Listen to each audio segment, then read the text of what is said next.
প্রধান উপদেষ্টা ডক্টর মোহাম্মদ ইউনূস বলেছেন, আগামী ফেব্রুয়ারিতে জাতীয় নির্বাচনের প্রস্তুতি নিচ্ছে সরকার। সেই সাথে স্বচ্ছতা, জবাবদিহিতা ও আইনের শাসন নিশ্চিত করতে নিরবচ্ছিন্ন নাগরিক বান্ধব সংস্কারও চলছে। তিনি আশা করেন, যে দলই ক্ষমতায় আসুক, সংস্কার কার্যক্রম বাস্তবায়ন অব্যাহত রাখবে তারা।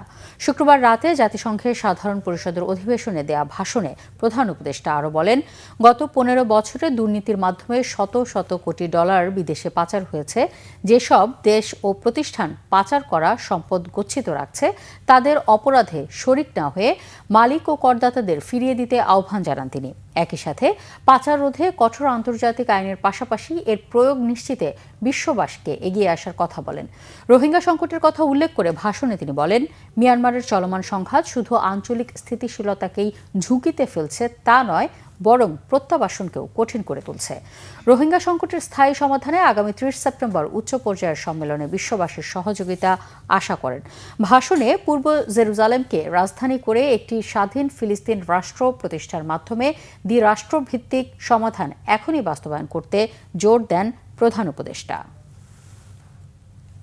জানেন যে আগামী বছরের ফেব্রুয়ারি মাসে আমরা জাতীয় নির্বাচন অনুষ্ঠানের প্রস্তুতি নিচ্ছি।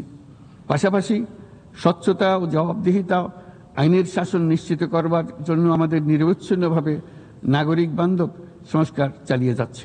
দেশের পাচার হওয়া অবৈধ সম্পদ পুনরুদ্ধার করা বর্তমানে আমাদের অন্যতম শীর্ষ অগ্রাধিকার। গত 15 বছরের দুর্নীতির মাধ্যমে শত শত কোটি ডলার অবৈধভাবে বিদেশে পাচার করা হয়েছে।